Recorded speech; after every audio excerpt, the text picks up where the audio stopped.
Got a Panasonic DVD recorder. This one's a DMR-E85H. And this one apparently has problems with the hard drive.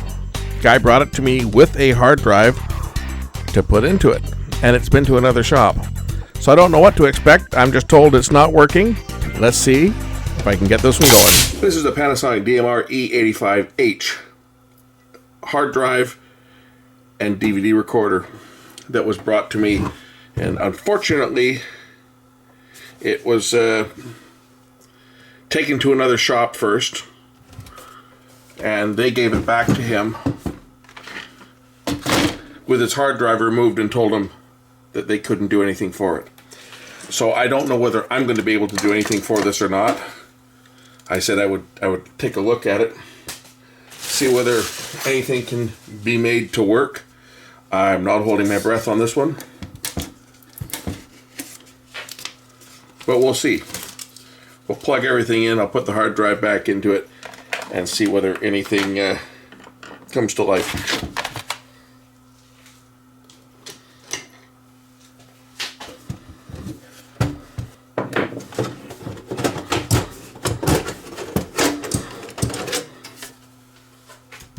What the heck? They've got a hard drive in here. What, do they put a new drive in?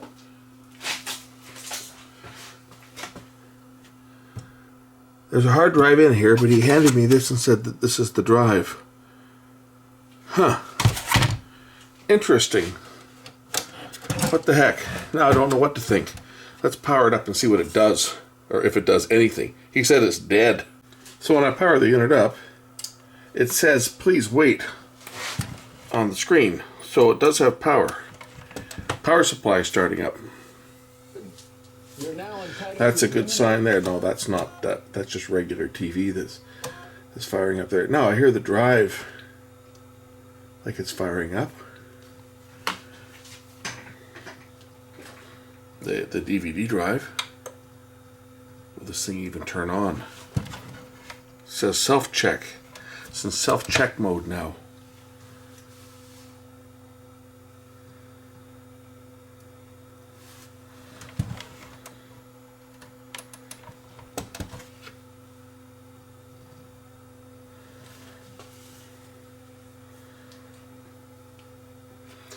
I have a screen that shows my TV guide and stuff, which of course there isn't any, so the unit is booted up. I wonder what the heck is going on with this thing.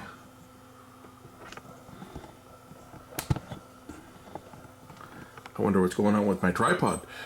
It's not locking. Well, I hooked it up to my in-house cable, and I'm just going to try recording on this thing and see if it'll record. Well, it says it's recorded. There's nothing on the hard drive. It's blank. I'm curious as to whether it just formatted itself when it was going. It took a while when it was in self-check. It sat in self-check there for like 15 minutes before powering up. I'm curious as to whether this thing just did a format of the drive and has now started to work. Although he did bring this other drive in. I don't know why he had this other drive with it.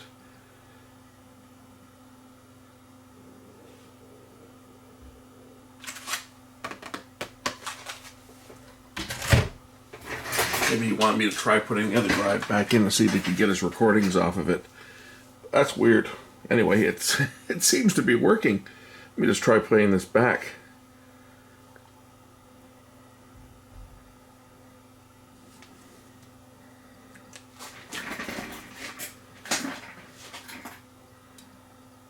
Is it stopping? Yeah, it stopped there. Play.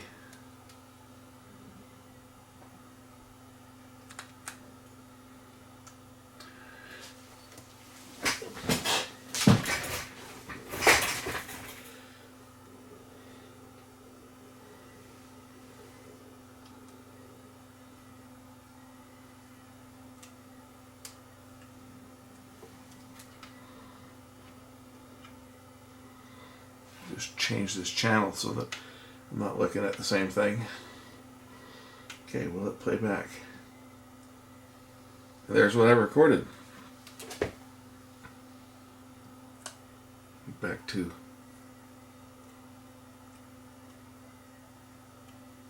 You know what? His remote control is not working. It won't play. I wonder if that's the problem. It's the remote control. The remote control play button is not doing anything, but if I push the button on the machine itself, it plays. And play times 3.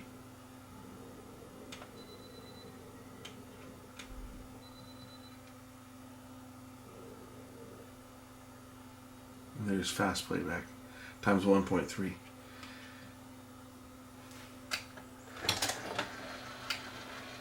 We'll check out the DVD drive on it as well. That's weird.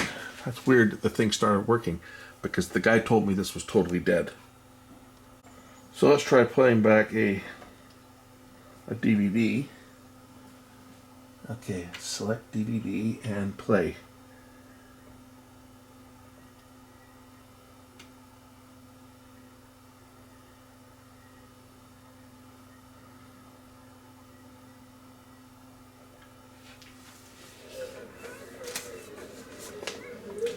Looks like the Abbotsford Air Show to me.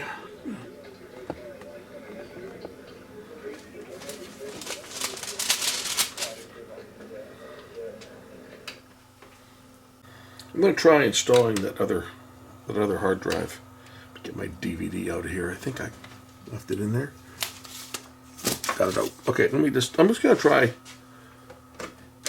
switching that hard drive to the other one, because I recall he said that there was stuff on there that he was trying to get off the drive.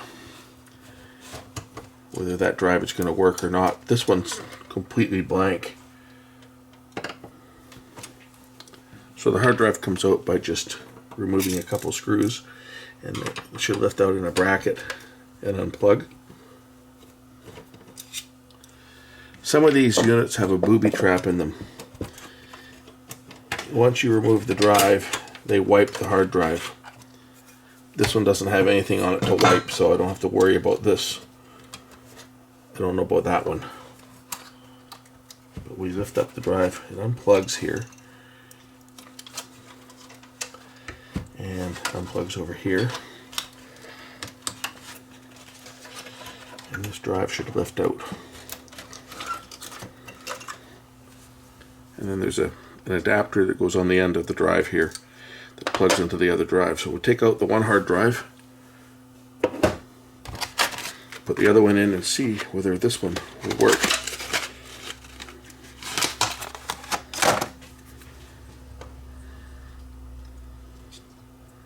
See, these use IDE drives.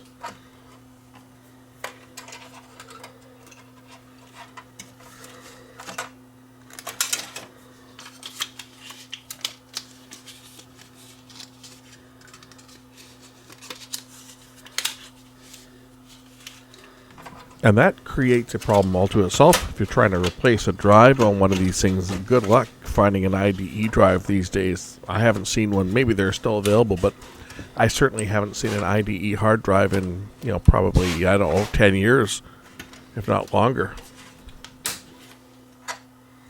The drives in this unit, I think it's 2004. Is that what it says on there for the date? I mean, they're old. These drives are, 15 years old, if not older.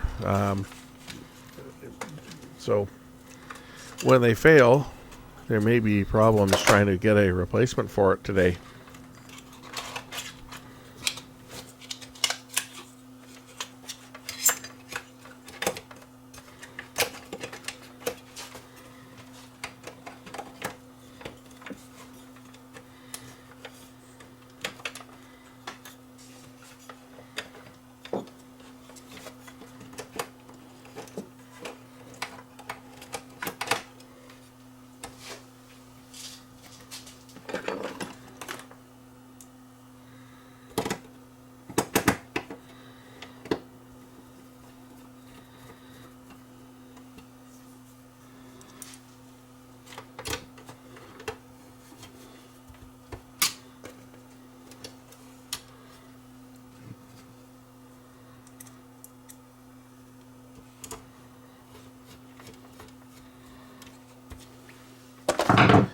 Plug it in again and see whether it will boot up,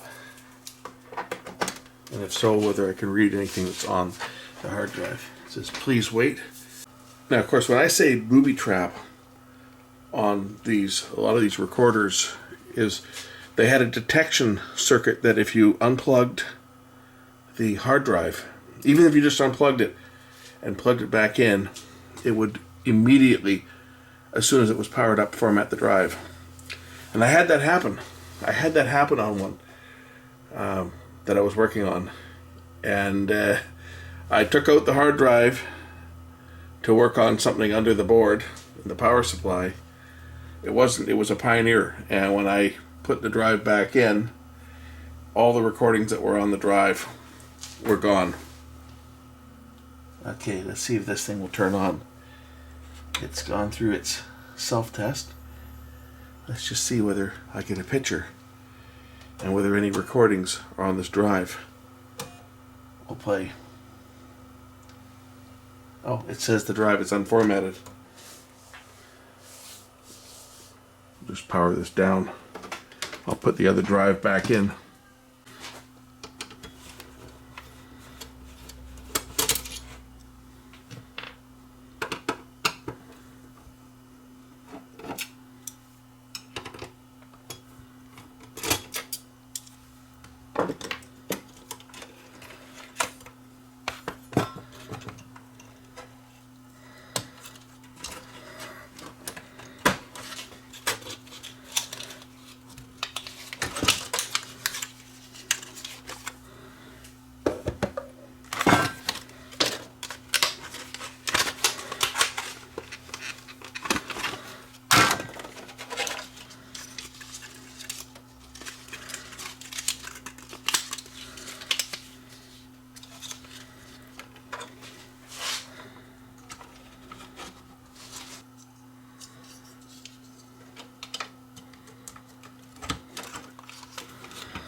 Okay, let's see what happens when I plug this one in. Okay, now this is weird. Remember I made a recording on this thing a few minutes ago, right? So I was able to play that recording back. Before I took this hard drive out, put the other drive in where it told me it needed to format the drive, and then put this drive back in. When I looked at that drive, there was nothing on the drive. It looked like it had been a fresh format, and I made a recording on it from my test channel. I was able to play that recording back. You guys saw it. Now, when I press play, recordings that were previously on the drive are there. That is bizarre. Those recordings were not there. When I brought up the disk navigator before, I got nothing. It wouldn't even show up.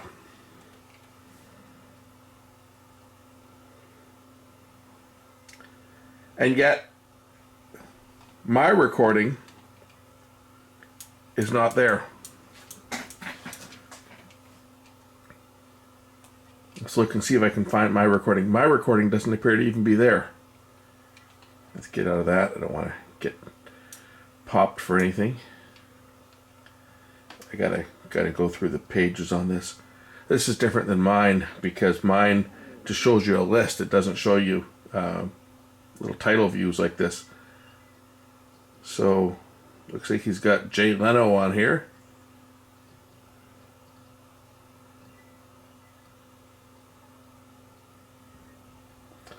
That's the last recording.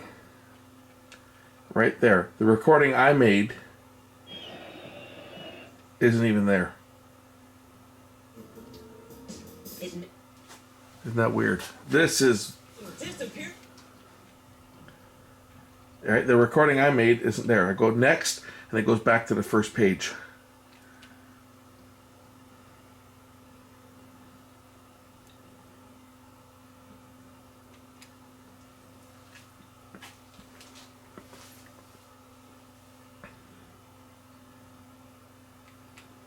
Now, when he brought me this, he told me it was dead. It would not work.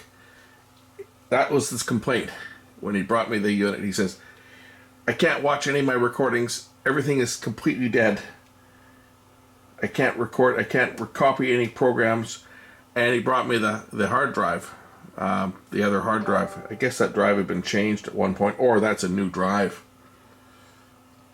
Because that drive showed it needed to be formatted. I put this drive back in after removing it, and the recordings. That's weird. Stranger things have happened. Let me see if I can. I'll try another recording on this thing. I'll go back to my test channel. I got to fix his remote control because his remote control is not working properly. There, okay. Because that's what I recorded off of was that channel.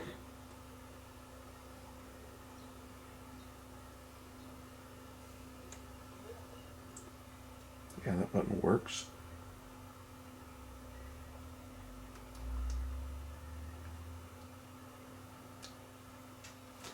Some of these buttons are really sticky, so I'm going to have to try and clean them up. Like I got to really press the next button hard.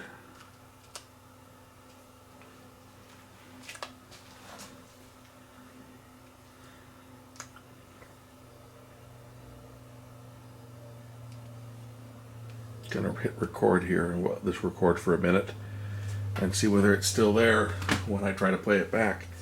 That's stranger things have happened, because my recording I put on there disappeared and then all the old ones came back, so I don't know what the heck happened with that. But whatever happened, it was fixed when I removed the drive, put the other drive in, and then put this one back, and whatever happened fixed itself. Whether the whether this connector wasn't making a good connection and it was reading it as an alternate drive, or whether maybe this drive's got a second partition on it and it was, I don't know. I really don't know. I'm completely, I don't have any answers as to why this was behaving the way that it was behaving, but it now appears to be fixed. So whether one of these connections here wasn't good, it was making a bad connection, and it was somehow recording on a section of the drive that wasn't recognized. It didn't recognize the recordings before. That's what I'm getting at. It did not recognize the recordings that were on the drive, and then they came back. Very bizarre. So there's the machine. That's the recording I just made now. I don't know why it recorded small like that. Like, oh, that's because it's 4x3. It's a really old tape. But yeah, that recording I just made that recording, and it's showing up now. Whereas the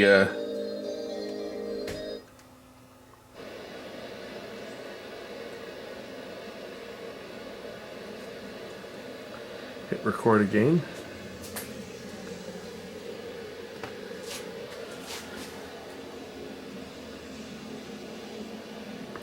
So I don't know why it was acting up before. The only thing I can think of is that the hard drive either wasn't seated correctly, but it was weird because I was able to make a recording. Anyway, I guess there's not a heck of a lot I can do on this thing. We can try writing to a DVD RAM disk. We know that the drive works. I'll try burning a disk on this thing and see how that turns out. Other than that, I don't know that I can do anything to it because it appears to be working. Part of the problem with this is the remote control. The buttons are not working properly. They are very, very sticky. So I'm thinking if I can open this remote up, I might be able to make the buttons work a little better than they are.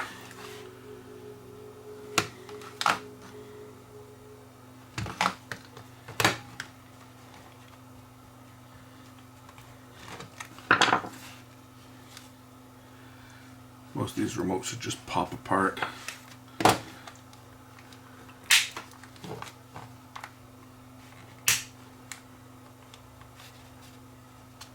They have little plastic tabs that hold them together, and you just get a screwdriver in and wedge them apart.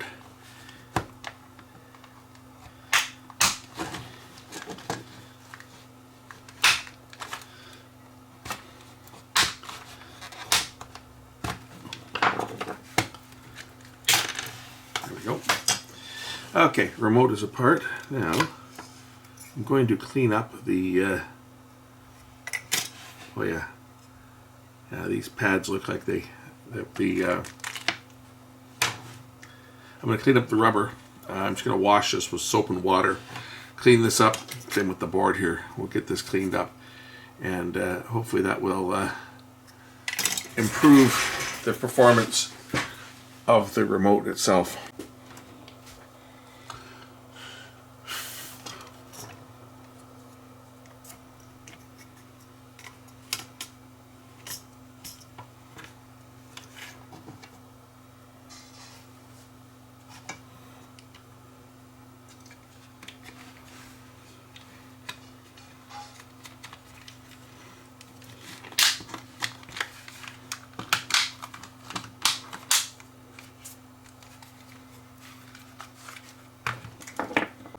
Okay, I just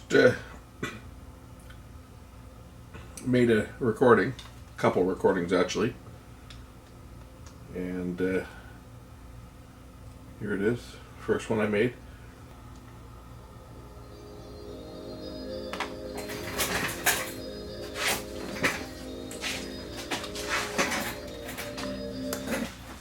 The buttons are working properly on the remote now.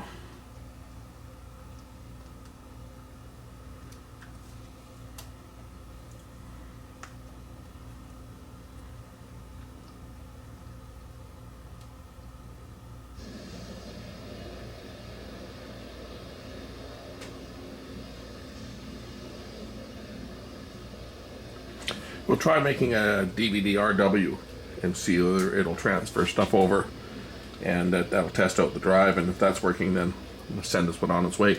This unit will accept DVD-R, DVD-RW, and DVD-RAM. No, sorry. This one does not accept DVD-RW. My DMR-E85H, it supports RAM and R and RW. Isn't that weird? This is the non-recordable disc, is the error that I get. Okay, well, I don't feel like burning a DVD -R just to test it. So I'll have to assume that it works. That's strange. I never thought that they would make one that did not support DVD-RW. So I don't know whether this is an older or a newer one than mine. This is the DMR-E85H. And you can see clearly DVD-RAM, DVD-R recording. Mine is the DMR-E85H. And mine supports DVD-RAM, DVD-RW, DVD-R, and DVD+R. So mine will support -R and +R, whereas this one does not. I don't know whether this is an older or a newer model than mine. I get the sneaking suspicion that this one's probably a newer model and a cheaper model, because mine has a separate power supply. If you remember when I serviced mine's a little bit bigger than this, and it had a separate power supply, whereas this one here, the power supply is on the board. So I think this is probably a newer unit, and they just eliminated DVD+R and DVD-RW recording formats as a way to make the unit cheaper. Even the remote looks cheaper. This is the remote for this one, and there's the remote for mine. It's got the scroll dial on it as opposed to just buttons. It's got buttons too. You can push the buttons on either side, enter in the middle, but you can scroll, whereas this one here you have to go through the one step at a time. So definitely a cheaper machine, that's for sure. In case you're wondering, what is a DVD-RAM? Well, this is DVD-RAM. And DVD RAM came in two different disc styles. One was a bare disc, like this, that just resembled a regular DVD recordable, except for if you looked on the back side, you see these lines. These are hard sectors. And what that did, if I shine a light on here, you can see it better. These hard sectors made this optical disc work very much like a hard disk.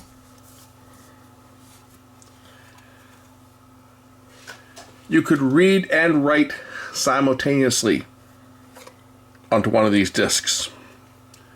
So you could be recording a program and playing a different program back off the same disk at the same time.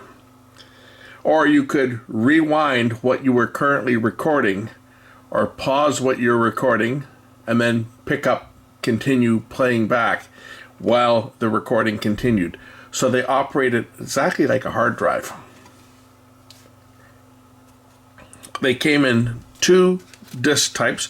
So say this one here is we'll do a recording on this. This one's a blank disk. This one also says not for sale because it was a promo disc. And then this was the cartridge type. And if we look on the back here, I kept the label on this one. Most of them I took the label off, but I kept this one just because I did. So we can see they're advertising when they talk about the disc. So it says this product should be used in a recorder or drive that accommodates 4.7 gig DVD RAM discs, even though this is a 9.4. You'll see why in a minute.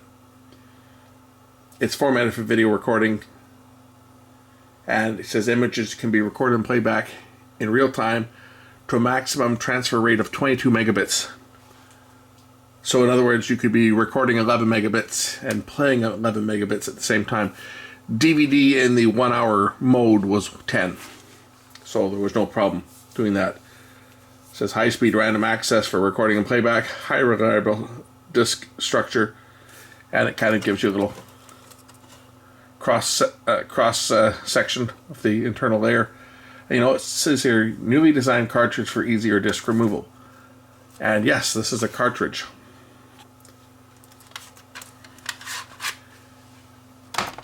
Two-sided,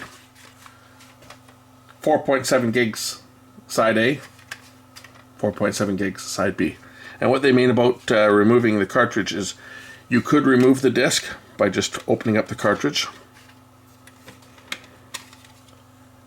and the disc would come out.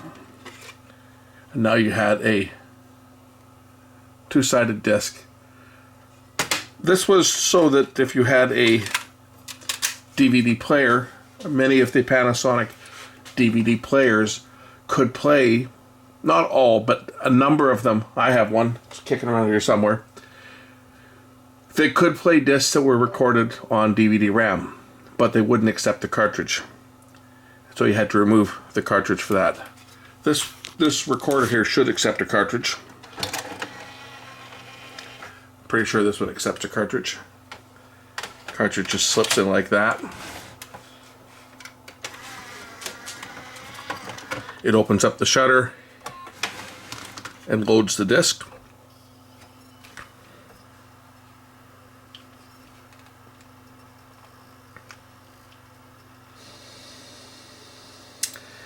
And if I switch this over to DVD,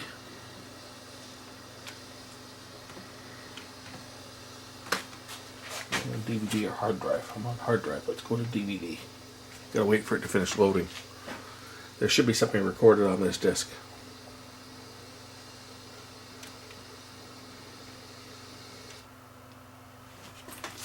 And, okay, that's still the hard drive. Let's go to DVD. Let's see what's recorded on this disc. It says DVD RAM. If I press play. Some stuff I recorded off True TV years and years and years ago. Must be World's Scariest Police Chases or something. But yeah, so I used to use my DVD RAM machine to record instead of recording on VHS. VHS was so 80s. I recorded my programs onto DVD RAM. I also have two, and you guys haven't seen them, and I should service them because I'm sure they need service. I haven't used them in years. I have two Panasonic DVD recorders called DMR-E20. One's silver, one's black. They were the original, actually I think the E10, the DMR-E10 was the first one released, but it never sold in Canada. The first model that was available in Canada was $2,000, and it was around, I think it was around the year 2000, I think, was when it came out. 20 odd years ago. I've got recordings that I made on DVD-R in 2001 that I've played, and they play fine. But I've got two of them. I used to use them for recording TV shows and recording DVD-R discs, and it supported just DVD RAM and DVD-R, and they probably need belts replaced on them. I should drag them out and check them out. They've been sitting in storage. They're in the house. They're not like out in my storage locker or anything. They're actually in my media closet, sitting at the back, sitting up over in the corner. They haven't been used in so long, but they were kind of cool machines. It might be nice to drag one of those out and try it out. Let's do a recording. I'm not going to do a recording on this disc because there's stuff on there, but this other disc has nothing on it. So let's load up. Let's load up this disc. As I say, this one just loads like a regular disc.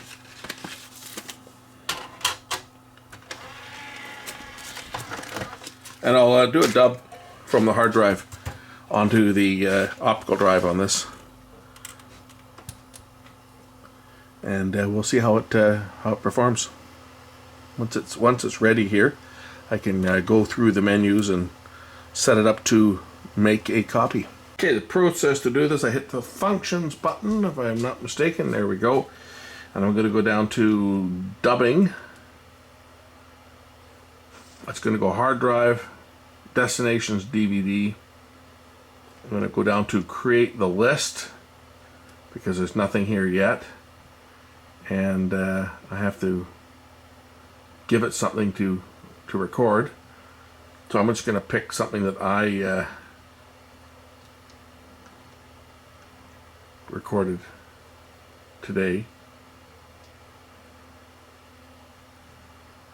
I can pick that one, I guess, if it'll fit. So I'll pick that recording and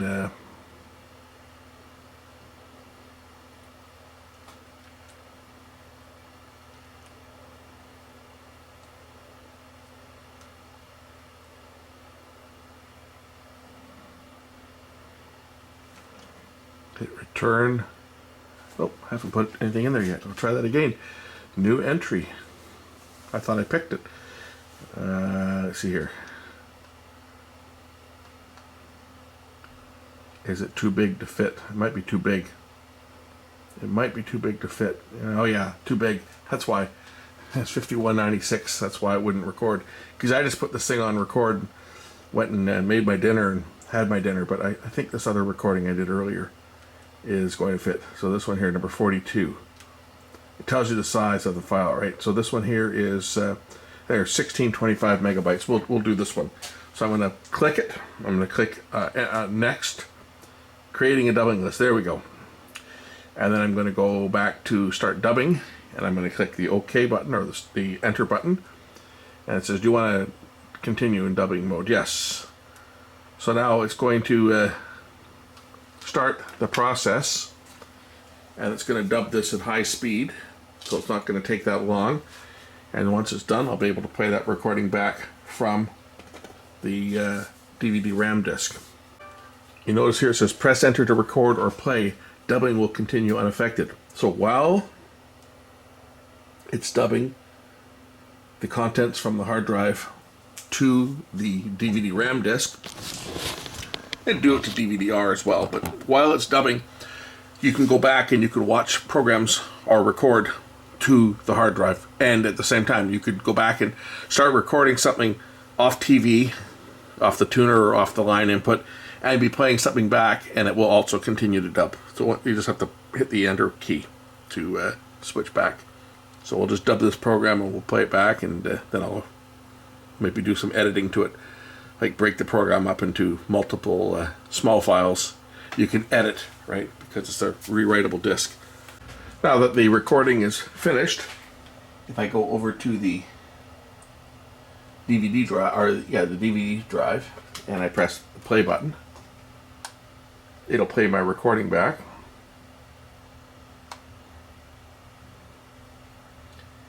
And if I want to edit this, I can split this into 2 tracks, and I have to remember how to do it on this one.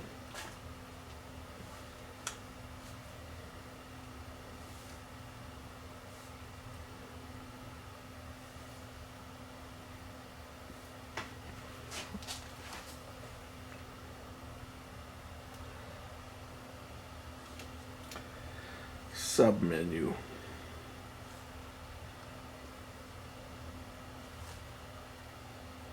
Here we go, edit. So if I go down to edit, and I want to say divide a title, I go to divide title, and now I play the recording, and I can use the fast forward keys, etc., to get to the point where I want to divide it. I know that this program is there's two programs on this, so if I skip forward, oops, try the fast forward key.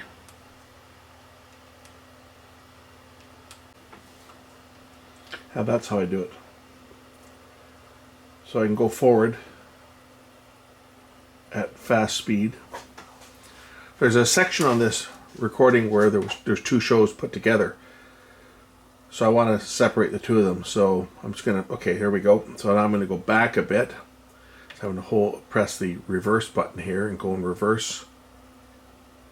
Okay, so when I get to the point where I want it to divide the track, I'm going to press the enter key. So right when it fades out here from one program to the next,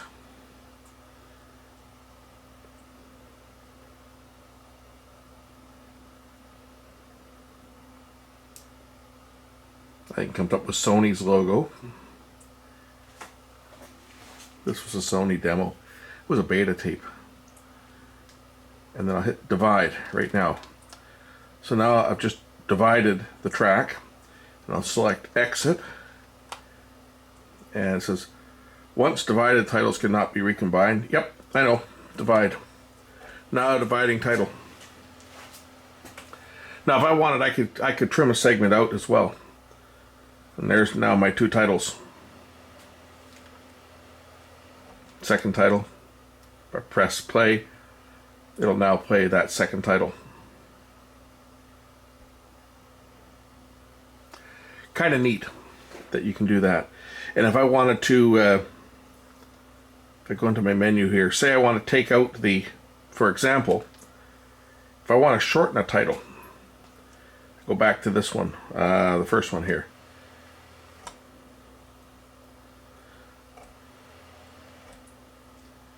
And I go to submenu,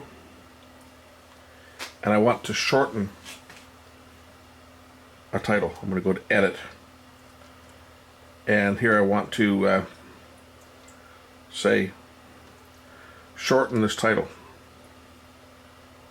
and I want to just take off that little logo that said Sony at the end.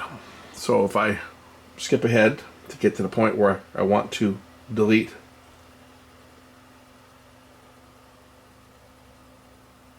the section at the end,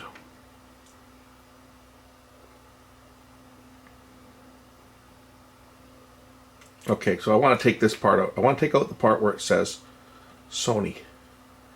So there, I want right when it fades, I'm going to press the enter key.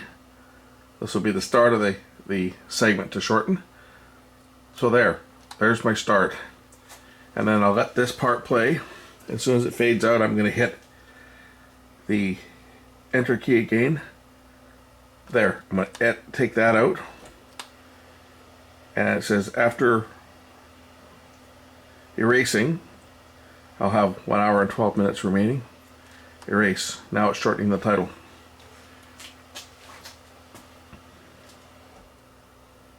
Now what would happen is when that title finishes playing, for example, if I play this title and I go right to the end of it like before,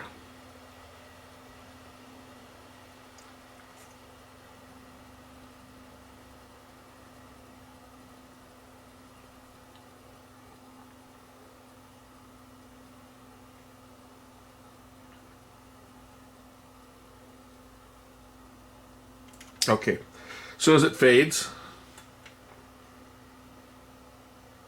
it'll go right to the next one, which it just did. It just faded, and then right to the next one. It cut that logo, the Sony logo, out.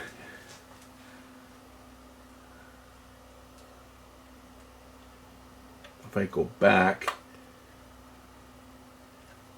okay, here we go. So here's playback. It fades out. There's where the Sony logo would have come up. It goes right to the next one.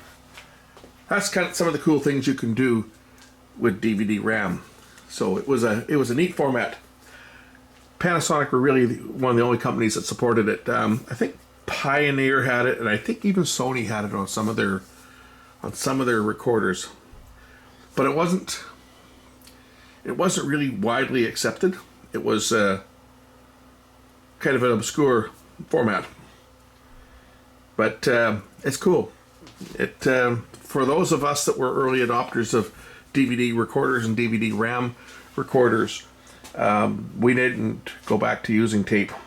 We used DVD RAM to do all of our time shifting. And then when the hard drive units came out, everybody migrated over to hard drives, and DVD RAM kind of just disappeared. But anyway, kind of a neat format. That's about all I can do on this one. This unit is, as you can see, working. I don't know what I did to it. I mean, really, it wasn't working. I took the hard drive out, I put the other drive in, only to have the other one come up saying that the drive was not formatted. I took that drive out, I put this drive back in, and this drive started functioning. And all the recordings that were on the drive just reappeared. So the only thing that I can think was the problem was this cable. It wasn't properly seated. Even though the drive was working, I was able to make recordings on it. I was able to make a recording on it and play that recording back. But once I reseated it, the recording I made disappeared. Weird. Anyway, thanks for watching. We'll catch you in the next one. Bye.